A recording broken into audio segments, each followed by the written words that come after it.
오늘 주님 앞에 나온 귀한 성도 여러분들에게 하늘의 하나님의 은총이 충만하게 임하시기를 주님의 이름으로 축원합니다. 옛날 어느 나라에 백성들을 사랑하고 지혜를 가르치기로 소문난 위대한 왕이 있었습니다. 어느 날 왕은 마음이 너무나도 번잡스럽고 괴로웠습니다.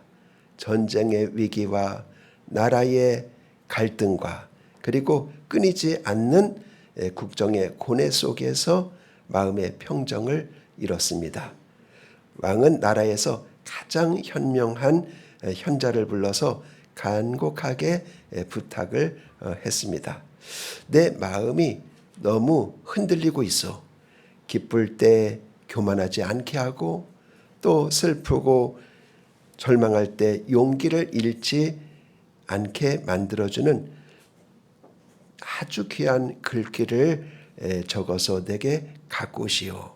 내가 언제나 지니고 다닐 수 있도록 반지에 새겨 넣을 것이요 라고 부탁을 했습니다. 현자는 깊이 생각한 끝에 작은 금속판에 몇 줄의 글귀를 적어서 왕에게 바쳤습니다. 그리고 이렇게 말했습니다. 왕이시여, 이 반지를 늘 끼고 있으십시오. 아주 절망적인 순간이 오거나 혹은 세상 전부를 가진 것처럼 기쁠 때 이 안에 그를 보십시오. 그에게 참된 평강이 있을 것입니다. 왕이 반지를 열어서 그 안에 글귀를 읽었을 때 거기에는 단 3마디만 적혀 있었습니다. 이 또한 지나가리라. 이 또한 지나가리라. 처음 이 말을 보았을 때 왕은 큰 기쁨과 승리에 취해 있을 때 이 글귀를 보면서 마음의 교만을 다스릴 수가 있었습니다. 이것도 곧 지나가리라. 이 찬란한 순간도 영원하지 않겠구나 하면서 겸손해진 것이죠. 그리고 세월이 흘러서 나라의 극심한 흉년과 전쟁의 위기가 닥쳐 모든 것을 잃어버릴 것 같은 절망의 바닥에 떨어졌을 때 왕은 다시 반지를 내려다 보았습니다. 이 또한 지나가리라. 이 짧은 한마디가 눈물 흘리던 그의 가슴에 깊은 안도와 내일의 소망을 심어 주었습니다. 그렇습니다. 오늘 우리가 살아가는 세계가 바로 그러합니다. 그래서 여러분들의 마음속에 늘 기억할 것 하나는 뭐냐면 이 또한 지나가리라. 그래서 어떤 기쁨이 와도 그렇게 생각하세요. 어떤 슬픔이 와도 그렇게 생각하세요. 이 또한 지나가리라 하고 마음의 평정을 유지하시기를 바랍니다. 여러분의 기도 속에 성지로 유명한 그 이탈리아를 잘 다녀왔습니다. 거기에서 이제 하나님의 손길들을 많이 볼 수가 있었습니다. 특별히 이 로마에는 사도 바울과 베드로가 가서 복음을 전하고 순교한 장소입니다. 그들이 거기서 생애 마지막을 불태운 그런 장소입니다. 그래서 이제 바울의 묘제가 있는 그런 곳도 가보았고 또 베드로의 묘제가 있는 곳도 이제 가보았습니다. 그리고 로마에서 이제 가장 방문객들이 꼭 가는 곳이 어디냐면 이제 카타콤이에요. 카타콤도 가서 두 군데를 가서 가장 큰 그 두 군데를 가서 우리 성도들이 얼마나 힘들게 신앙생활을 하고 여기에서 순교하면서 죽음 너머의 세계, 영원한 세계를 바라보았는가 하는 것들을 보고 거기에 써 있는 그런 벽화나 그림들을 뭐 햇빛 하나 들어오지 않는 곳이에요. 지하 3층까지 내려가는 이제 그런 곳에서 있었습니다. 그것도 보았고, 그 다음에 이제 로마 가면은 꼭 이제 그 베드로 대성당이라고 하는 데를 이제 가게 되는데 이거는 아주 우리에게는 의미가 있는 곳입니다. 뭐냐면 이게 이제 마틴 루터가 살아있을 때가 그 1500년대 사람이거든요. 그때 이거를 이제 짓기를 시작했습니다. 그때 뭐 어마어마한 공사를 하다 보니까 뭐 돈이 얼마나 필요했는지 몰라요. 그래서 거기서 뭐라고 이야기를 했냐면은 여기에다 헌금을 하는 사람은 모두 다 죄를 용서받고 천국 간다 그렇게 했어요. 모두 다 죄를 용서받고 이걸 이제 면죄부다 그래요. 죄가 다 면해진다 생명록에서. 그래서 이런 비성경적인 것이 어디 있느냐 해가지고 이제 그거를 필두로 하고 여러 가지 95개조 잘못된 것들을 반박을 해서 이제 종교 개혁이 일어난 겁니다. 그 역사적인 장소예요. 그때부터 한 오랫동안 그 성당을 이제 짓게 된 것이죠. 그들은 마리아를 뭐라고 이야기를 하냐면 하나님의 어머니다 그렇게 신격화합니다. 근데 결코 마리아는 인간이지 결코 하나님이 될 수도 없고 하나님도 아닙니다.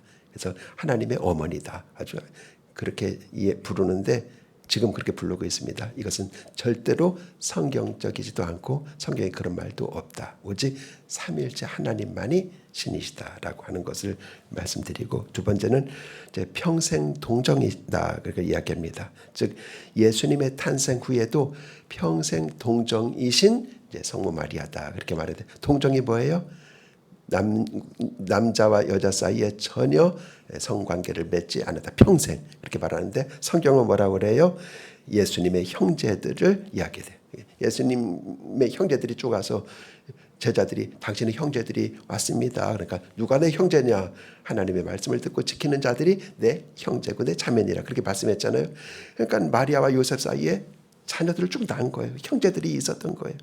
예수님이 제일 맏형이고 그러니까 아기를 낳지 않은 평생 처녀다, 동정이다. 그 말은 성경에 맞지 않는 것이고요. 세 번째는 원죄 없이 잉태되신 이 무염시태 이렇게 말하는데 여러분 그러면서 평생 죄가 없다는 것을 이야기하는 거예요.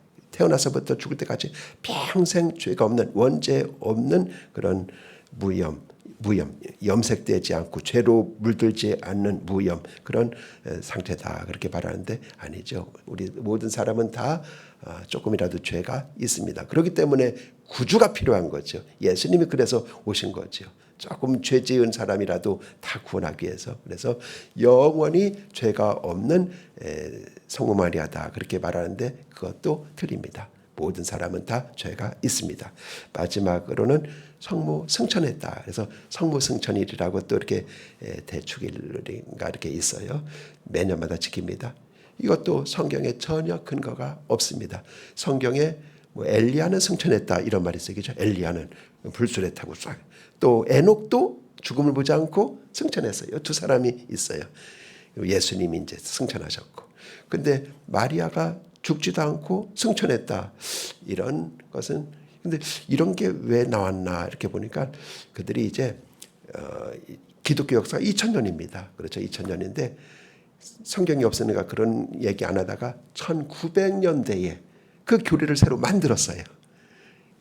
그렇다면 처음부터 그렇게 했어야 되는데 그게 아니라 1900년대 그 교황이 한번 선포하면 그게 그들은 성경과 똑같은 권위를 가지는 거예요. 교황이 선포하면 성경에 없고 틀려도 선포하면 그게 진리가 되는 거예요. 이게 천주교의 그런 세계입니다. 그래서 승천했다. 이것도 성경에 전혀 없기 때문에 이것도 받아들일 수가 없다. 이런 것들이죠. 이렇게 해서 우리 이제 정리를 해드리기를 원합니다. 아무튼 그래서 거기 보면 뭐 얼마나 이런 조각 같은 것들이 뭐 많은지 몰라요. 그래서 우리가 이제 거기서 개신교랑 딱 갈라질 때 우리가 결심한 게 있어요.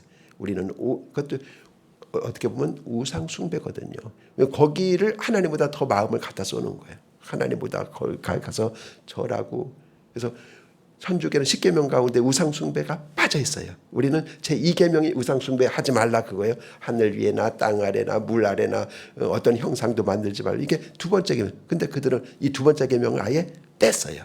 그리고 그 다음으로 넘어가요. 그런 차이가 있어요. 그래서 우리는 갈라질 때 종교개혁자들이 결심한 게 있어요. 오직 성경으로만. 성경에 있지 않은 거는 진리라고 말할 수가 없고 오직 성경만이다. 그래서 모토가 뭐예요? 솔라 스크립툴라. 성경으로만. 이제 이걸 모토로 해서 마틴 루터 가서 성경을 먼저 쫙 번역했죠. 독일어로. 그리고 전 세계에 보급을 했죠. 읽으라고. 이제 읽으시고 그래서 우리는 이제 조각이 하나도 없어요. 단순합니다. 뭐만 있냐? 오직 예배당 안에 강대상만 있는 거예요. 나머지는 우상이 될까봐 전부 하지 않기로 했어요. 우리 개신교회는. 그래서 어느 교회를 가든지 이런 데가 조각이 있고 뭐 성화가 있고 아무것도 없습니다. 그게 큰 차이다. 오직 교회 안에 강대상만 있다. 피아노 이런 거하고 이런 차이가 있습니다. 그래서 이렇게 성지를 보면서 우리 종교개혁자들이 얼마나 아름다운 전통을 우리들에게 물려주었는가 이렇게 감사를 하게 되었습니다.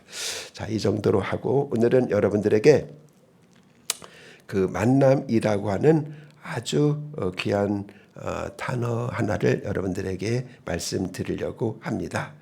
자, 우리가 신앙생활을 할 때 또 일상생활을 할 때 우리는 항상 관계 속에서 태어나서 관계 속에서 숨을 쉬고 관계 속에서 울기도 하고 웃기도 하며 살아가는 존재입니다. 우리가 누리는 일상의 행복도 우리가 걸어가는 인생의 궤적도 사실은 관계 속에서 다 이루어지는 것입니다.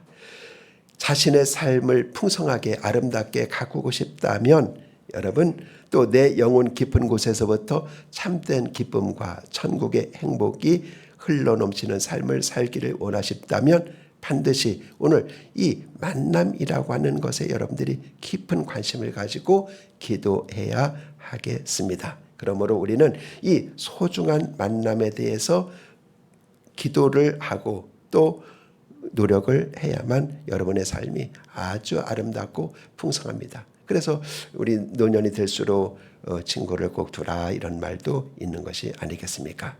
그러면 우리가 이 땅을 살아갈 때 귀한 만남에는 어떤 만남들이 있을까요? 첫째는 친구와의 만남이 있습니다.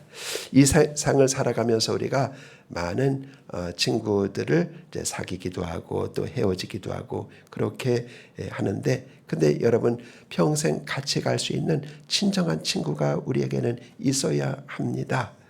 마음을 터놓고 내 아픔을 함께 아파해 줄 수 있는 친구, 나의 허물까지도 다 감싸 안아줄 수 있는 친구가 내 곁에 있다면 그는 결코 불행하지 않습니다.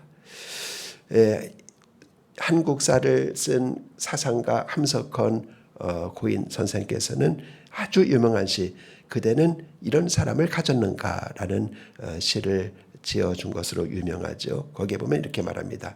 말리 길을 떠나는 길 너의 처자를 맡길 만한 그 사람을 너는 가지고 있는가. 탔던 배가 지금 가라는 그 순간 구명대를 서로 양보하면서 제발 너만큼은 살아다오 할 만한 사람을 너는 가지고 있는가. 그런 친구가 있는가 그 말이죠. 그래서 여러분에게 과연 그런 여러분의 그 다윗과 요나단 같은 친구 아니겠어요? 다윗과 요나단이 나는 죽어도 너는 살아라. 그래서 다윗이 너는 여인보다 더 큰 사랑을 가졌구나 이렇게 극찬할 정도가 됐습니다. 이런 친구가 우리에게 있는가라고 묻는 것입니다. 그러기 위해서는 내가 먼저 그런 친구가 되어주어야 하겠다 이런 마음도 가져봅니다. 두 번째는 부부와의 만남입니다. 특별히 이 동친의 은사를 하나님께로부터 받은 소수의 사람을 제외하고는 대다수의 사람은 인생의 길목에서 결혼을 해서 남편을 만나고 아내를 만납니다. 물론 혼인 신고를 마치고 법적으로 부부가 되지만은 사실은 이것은 형식이고 진정한 부부의 만남이 이루어져야 하는 것입니다. 그래서 참된 결혼은 결혼식부터가 시작이 되지만은 그때가 가장 큰 행복이고 사랑의 완성이라고 생각하면 안 돼요. 여러분 볼 때 나는 결혼했을 때가 제일 좋았어 라고 하면 그 사람은 불행한 사람이에요. 그 결혼식 할 때는 이제는 사랑에 이제 싹이 트는 거예요. 싹이 트는 것은 아직 열매까지는 안 맺혔잖아요. 그래서 그때보다 그 다음이 더 행복하고 그 다음보다 그 다음이 더 아름답고 그래서 결혼식이 좋았지만 그때보다 살아가는 과정 속에서 더 행복하고 더 그 진국이 우러나고 더 아름답고 이런 것이 진정한 부부의 만남이죠. 이렇게 부부가 진심으로 이렇게 만날 때 내면과 내면이 만나고 마음과 마음이 만나고 영혼과 영혼이 만날 때 그와 같은 거기서 여러분 하나가 되는, 그래서 둘이 아니에요. 하나예요. 근데 살다 보면 어떻게 해요? 가끔 또 둘이 돼요. 너만 있어 나도 있지 하면서 둘이 돼요. 그러면 행복은 아닙니다. 하나님께서 둘이 하나가 되라. 그렇게 이전엔 둘이었어요. 근데 이제는 하나예요. 그래서 이렇게 부부 이렇게 만나서 접착제로 붙여서 하나가 돼야 돼. 그럴 때 거기에서 보는 행복은 천국 같은 행복일 것입니다. 그래서 여러분이 부부는 꼭 하나다 이 생각을 꼭 해 주셔야 되겠습니다. 셋째로 만나는 것은 부모와 자식 간의 만남입니다. 자식은 좋은 부모를 만나야 행복하고 부모는 좋은 자식을 만나야 참된 기쁨을 누립니다. 인간은 누구나 부모를 통해 세상에 태어나고 또 부모가 되어 자식을 낳아 기릅니다. 그러나 단순히 피를 나눴다고 해서 부모와 자녀가 만남이 이루어지는 것은 아닙니다. 세상에 많은 부모와 자녀들이 있지만은 서로의 마음을 이해하지 못한 채 살아가고 있어요. 부모는 자식을 향해 기대만 앞세우고 자녀는 부모를 향해 마음의 문을 닫아버립니다. 그 때문에 함께 살면서도 함께 외로움을 느끼고 불행한 삶을 살아가는 이유가 됐죠. 많습니다. 그래서 이 세상에 어떤 명예와 부를 가졌다 할지라도 부모와 자식 사이에 따뜻한 마음의 교감과 만남이 없다면 무슨 소용이 있겠어요? 반대로 세상에서 온갖 실패와 시련을 겪는다 할지라도 부모와 자녀가 서로 이해하고 위로하고 격려해 줄 수 있으면 그보다 더 큰 위로가 어디 있겠으며 부럽지 않은 부유를 행복을 소유한 가정이라고 말할 수가 있겠습니다. 넷째는 스승과의 만남입니다. 존경할 수 있는 스승을 만나는 것은 인생의 가장 큰 축복 중에 하나입니다. 바른 길로 이끌어주고 내 영혼의 부족한 부분을 채워줄 수 있는 스승을 단 한 명이라도 가질 수가 있다면 그 사람은 살아가는데 큰 이정표가 될 것입니다. 그래서 오늘날은 선생님이 단지 지식의 정보의 전달자로 그치는 경우가 많아요. 이것은 무엇입니까? 지식의 매매에 불과한 것이죠. 그런데 선생은 많으나 스승은 없고 학생은 많으나 제자는 없다는 말은 너무나도 안타까운 시대의 슬픔입니다. 그래서 가르치는 자와 배우는 자 사이에 진정한 인격의 만남이 있어야 하겠습니다. 참된 스승. 그리고 다섯 번째는 책과의 만남입니다. 책은 훌륭한 스승 역할을 하는 것입니다. 그래서 우리는 살면서 나는 이 책을 제일 사랑한다. 이 책을 수십 번 읽었고 수백 번 읽었고 이것을 나는 가지고 있다. 이런 사람은 행복한 사람이에요. 근데 책 중에 가장 귀한 책이 무슨 책입니까? 성경책입니다. 그래서 우리 성경책, 이 책을 평생 살아가는 동안 다른 것은 다 못 읽어도 상관이 없어요. 여기 오직 성경을 펼치고 뜨거운 마음으로 거기서 말씀을 만나고 하나님을 만나고 또 시편 기자의 고백을 나의 고백으로 해서 꿀송이보다 더 달도다. 이런 것을 경험한다면 세상에 그보다 더 귀한 축복은 없습니다. 그래서 링컨의 어머니도 죽을 때 딴 거 물려주지 않았어요. 자기 손때 묻은 그 낡은 성경 이거 하나 물려줬어요. 그래서 링컨은 늘 성경을 보삼아서 자라가지고 이렇게 훌륭한 대통령이 될 수가 있었던 것이죠. 마지막 여섯 번째는 여러분 일과의 만남입니다. 진정으로 행복한 삶을 살기 원한다면 일과의 만남을 잘 만나야 돼요. 그래서 우리는 좋은 일을 위해서 기도해야 됩니다.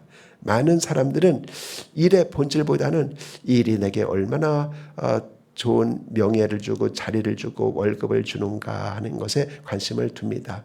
그런데 참으로 우리를 행복하게 하는 것은 바로 그 일을 기쁘고 즐겁고 행복하게 하는 것이 우리에게 기쁨을 줍니다. 내 가슴을 뛰게 하는 천직을 만나야 돼요. 그 일이 너무나도 좋아서 내 모든 열정과 목숨을 바쳐도 아쉽지 않다고 여겨질 만한 그런 일을 만나서 그를 내가 소명으로 여겨야 돼요. 그래서 유대인들은 자녀들을 교육할 때 꼭 이렇게 교육을 한다고 하는 것이죠. 뭐라고 교육하냐면 네가 좋아하는 일을 해라. 그러니까 남들이 다 좋아하는 일 너도 해야지, 그게 아니라 네가 좋아하는 일이 뭐냐. 하나님이 너에게 그 일을 주셔서 이 땅에 보내니까 그거를 찾아가고 그 일을 해서 거기서 1등이 되라. 이렇게 유대인들은 자녀들에게 교육시킨답니다. 너는 네가 좋아하는 일을 해서 거기서 1등이 되라. 그래서 모든 면에서 유대인들이 두각을 나타내는 이유가 자기가 좋아하는 일을 하는 거예요. 그러니까 일을 하면서 신나는 거죠. 그렇게 하는 거죠. 그래서 우리도 여러분 그 일을 여러분 잘 만나야 됩니다. 그리고 거기에서 좋은 성과를 내고 행복을 누려야 되겠습니다. 그리고 우리가 돈 안 받고 하는 거를 뭐라 그래요? 봉사라고 하는 겁니다. 그러니까 봉사를 다 귀하게 여깁니다. 근데 여러분 이 봉사만 귀한 것이 아닙니다. 우리가 적당한 삭슬 받고 일을 하라고 성경은 말합니다. 거기 보면은 일꾼이 삭슬 받는 것이 마땅하다, 그렇게 말씀을 하고 있죠. 그래서 이 돈을 받고 일하는 것에는 책임감이 따릅니다. 그리고 그 일은 또 잘 할 수밖에는 없습니다. 그래서 하나님이 우리에게 각자 은사를 주셨는데 어쨌든 일을 잘 만나서 거기서 수입도 얻고 그 일을 통해서 기쁨을 얻는다면 여러분 하나님의 뜻이 여러분을 통해서 이루어지게 될 것입니다. 자, 이 모든 것들을 완성하는 절대적인 비결이 하나 있다면 그건 뭡니까? 하나님과의 만남입니다. 하나님을 만나면은요, 이제까지 있었던 것, 이 모든 것들이 다 해결이 되는 거예요. 그 비결이 되는 것입니다.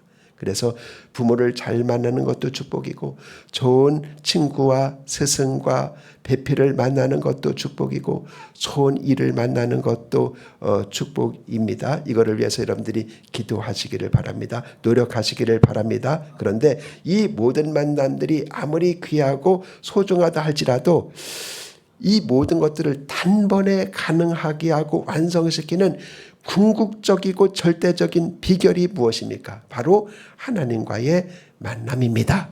우리가 하나님과의 진정한 만남을 이룰 때 우리는 비로소 이 세상의 모든 소중한 만남들을 온전하게 이룰 수 있는 힘과 지혜를 얻게 됩니다.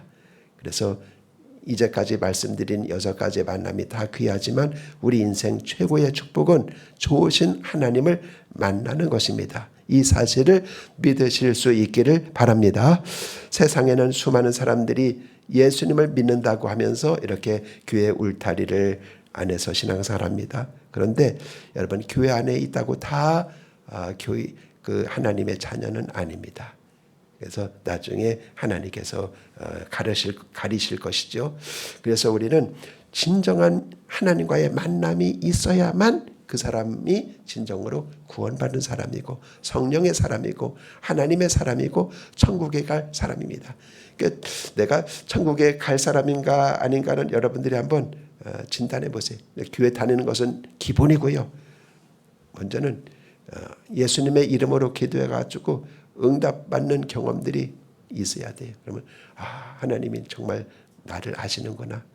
나의 아버지가 되신다. 나를 아들, 딸 삼으셨다. 그러니까 아들, 딸이 구하는 거 들었으니까 하나님이 나를 구원하셨다. 이걸 확인할 수가 있는 것이고요. 그 다음에는 늘 만나는 경험이 있어야 됩니다. 예수님을 만나는 경험, 성령님이 늘 내주하는 경험, 그리고 하나님을 만나는 경험, 이런 것이 있으면 나는 정말 구원받은 하나님의 아들이고 딸이다.